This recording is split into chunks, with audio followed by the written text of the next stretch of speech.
A majority of the time when people see a UFO, there is a prosaic explanation. In the rare times when something truly anomalous occurs, the experience is usually witnessed by a few people, with little to no corroborating evidence, and these people would have a difficult time convincing others of their experience. Even rarer are anomalous experiences that occur amongst multiple people within the military, in which the anomalies were tracked or observed with technology not available to average citizens, and with military testimonies that add a level of credibility to the occurrence. Between 1977 and 1978, the region surrounding Colares, Brazil, experienced a wave of strange UFO sightings that were witnessed by hundreds of people, to the point where the Brazilian military was called out to investigate, with some assistance from the United States. The military investigators would also have their own anomalous experiences with these UFOs and record them in official military documents. The events surrounding the Colares UFO flap are quite remarkable, given the number of civilian and military witnesses, and the fact that there are hundreds of pages of documentation and photographs surrounding the events, many of which were declassified for public consumption. As fascinating as this case is, given all of the corroborating sources, it is also quite disturbing. The UFOs in Colares were not just simply observed flying at a distance, they tormented people. Multiple people would be injured by these UFOs, seemingly on purpose, and a few would die as a result of these UFOs. So, let's look into the events surrounding Colares. As part of this program, we looked at some cases that were really good from Brazil, 77, 78. It was like Close Encounters of the Third Kind. 1,000 pages of documents, all done by the Brazilian Air Force investigative team. 500 photographs, 15 hours of motion film, a lot of medical injuries. You were quoted as saying people have died from, it was, I don't know which you were referencing at that time. Colares, Brazil. Tá? E ficou conhecido na época como chupa-chupa. Mas a Força Aérea precisava saber o que estava realmente acontecendo. O que era isso? OVNIs é o editor da revista UFO, Ademar Gevaer. Ele mostra as conclusões de um projeto secreto conduzido pela aeronáutica em 77 na Amazônia e batizado com o sugestivo nome de Operação Prato.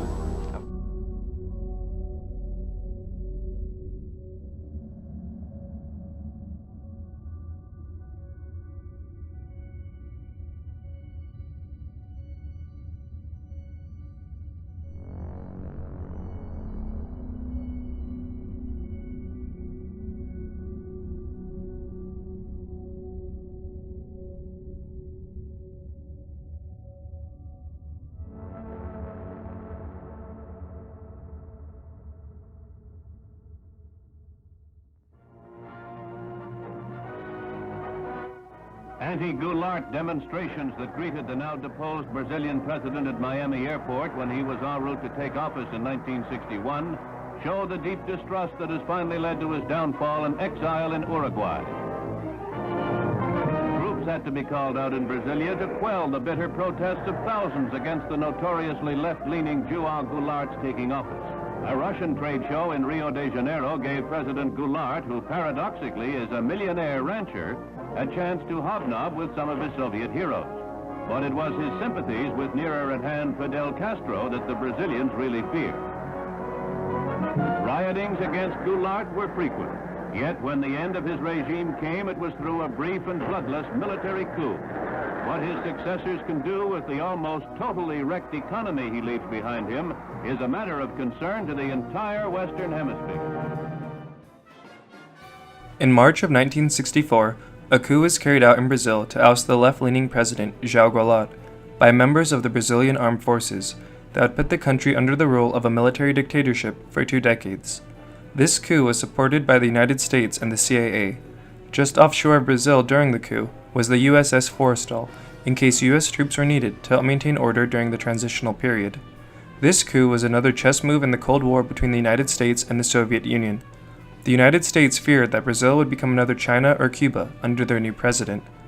Following the coup, the US would continue their support of this new government, supplying them with financial and military aid, despite the dictatorship's brutality and record of political kidnappings. I bring this up to help paint the picture of what the political climate of Brazil was during the Colares flap, and to emphasize that the United States maintained a degree of control over Brazil, given the nature of the Cold War and the economic and military support the United States was providing. Far away from the politics of the big cities like Rio de Janeiro or Sao Paulo was the small fishing community of Colares, Brazil, situated near the mouth of the Amazon in the northern Brazilian state of Pará. This small town had roughly 2,000 inhabitants. The city had one church, one priest, one school, one physician, and was about 60 miles away from the nearest large city of Belém. A majority of the local economy in Colares was related to fishing, which was the most common occupation of the townsfolk. The people of Colares enjoyed a peaceful, tranquil life, and nothing newsworthy ever really happened there. That would change when the UFOs began appearing in August of 1977.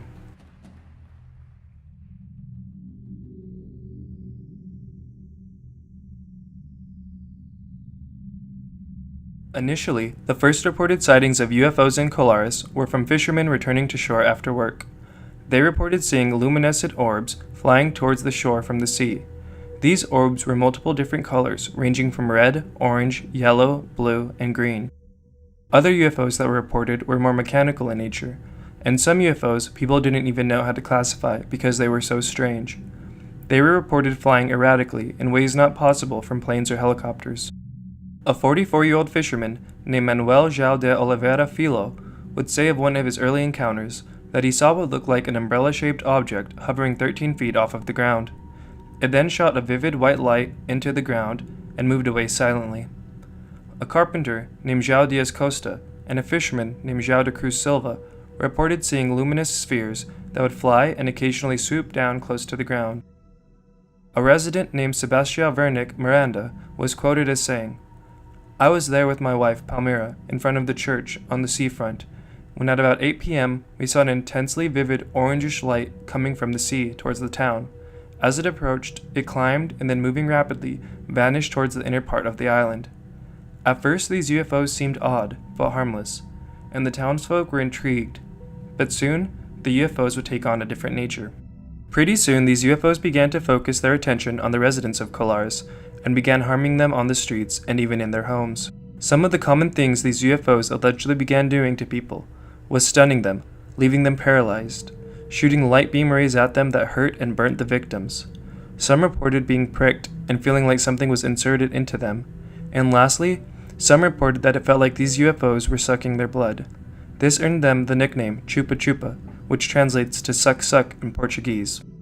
Some victim accounts are as follows.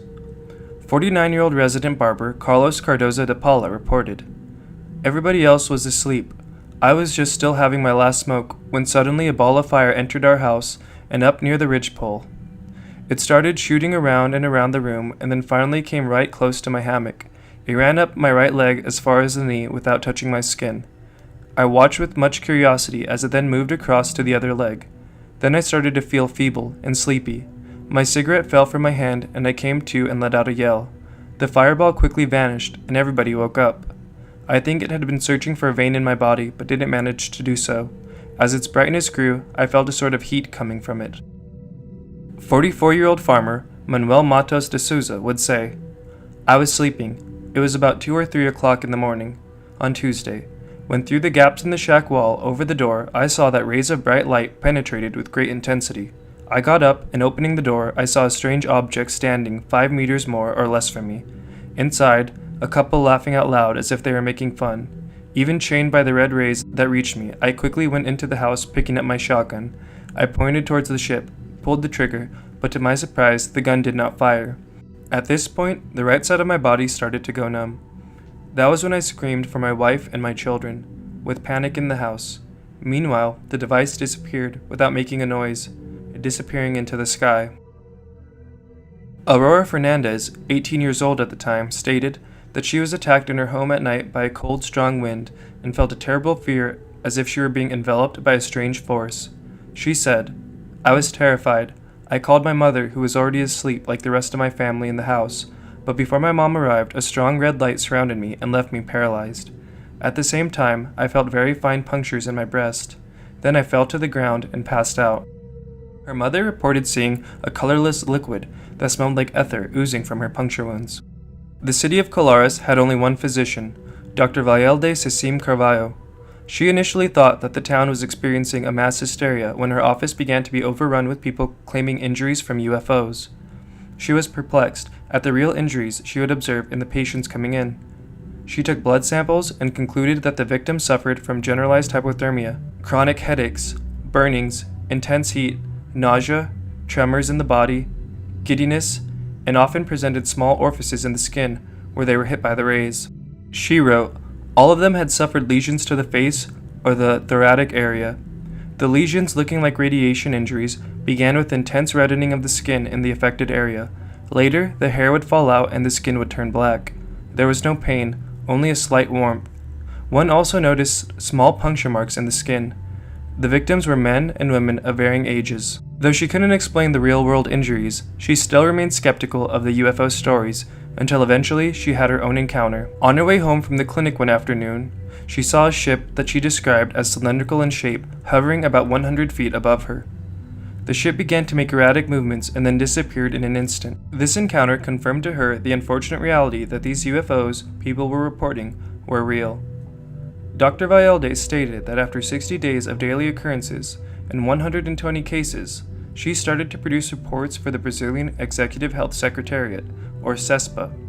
However, as reported to the PATA newspaper, she was prohibited by CESPA from admitting that something strange was happening. Many people continued to come to her clinic with injuries, and eventually 2 women would die. One woman, after being attacked by the lights, was immediately sent to the larger hospital in Belém, as she was in a critical state upon arrival.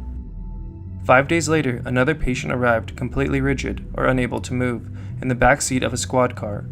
The patient's legs were hanging out of the car door because she could not bend them.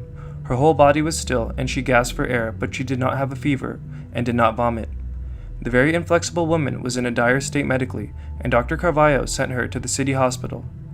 Dr. Carvalho received the medical papers and the certificates of death from the Medical Institute legal director, Renato Chaves, which stated both women had died of a stroke. After months of increasing frequency of encounters and the increasing intensity of harm, the residents of Colares were soon in a panic.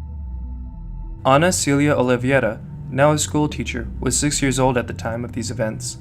She would say, people and animals were attacked. There was no food. Terrible lack of food. No one was fishing. People would not go out of their vegetable gardens for crops. Everybody tried to go around in large groups. Nobody wanted to be left alone. All of Colares stopped. At 6 o'clock it got dark and we would go to sleep. Groups of as many as 50 to 60 women and children would get together in one house. The men would stay awake all night. The objects began to be seen around the greater Para area. People saw several strange objects of varying dimensions, including cases involving sightings of unidentified underwater objects, entering or exiting the waters along the coast. Several cases arose, according to several witnesses, where the UFOs made ceilings, walls of houses, vehicles, and other solid objects invisible. Often, the power would go out in the entire town when a UFO would fly nearby. Another disturbing aspect of these UFOs is that over time they seem to be interested in women more than men, with 3/4 of those attacked being female, mostly younger. Many were terrified to go fishing, and thus the town began to go hungry. Eventually, many of the women and children fled the city. The men would light bonfires in an attempt to scare off the UFOs. The local priest, Father Alfredo de la O, would also have his own encounter and began to patrol the streets while armed with the locals. They reported that when they would shoot their weapons at the UFOs, their guns suddenly would not work. With encounters like these occurring in other parts of the state of Para as well, soon the local newspapers began covering these events.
Dr. Carvalho and local officials got together in town and pleaded with the mayor to reach out to the military for help regarding the attacking UFOs. The mayor of Colares, Alfredo Bastos Filho, would say, "Yes, indeed I can tell you, there isn't a moment of peace. The people are terrified by that Chupa Chupa affair. I even managed to see one of the injured victims myself, Dona Mirota, a lady who was receiving medical treatment at the health clinic." In October, the mayor of the nearby city, Vigia, would have his own encounter as well. The Belém newspaper, Provincia do Para, reported that at 6:45 in the evening of October 18, 1977, Vigia Mayor José Sollero was at home talking to his wife when he heard shouts in the streets about a strange object crossing the sky at great speed and giving off yellow light.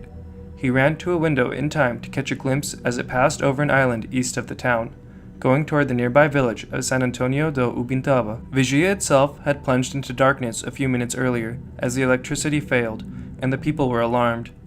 After the object disappeared, it reappeared 2 minutes later, moving toward Vigia, and then rapidly disappeared again. As Mayor Sollero stood in the streets watching with his wife, his mother, his grandmother, his 12-year-old son, a city councilman, and other townspeople, another object arose from the Colares area, 15 miles to the southwest, and moved towards Vigia. Police Commissioner Benjamin Amim said that the following evening, 6 unidentified flying objects were seen over the village emitting rays of green, red, and yellow lights. Eloy Santos, a city councilor of the town arena, would say, "It is no longer possible to deny that Belém is, today, a frightened city. We are not technicians, nor do we discuss the conclusion of the authorities. We are only surprised by the statements of witnesses who see lights crossing their roofs to penetrate their skins, removing some blood and leaving the epidermis with visible needle marks and burns." Eventually, after months of terror, the mayors of Colares and the surrounding cities reached out to the Brazilian military for assistance.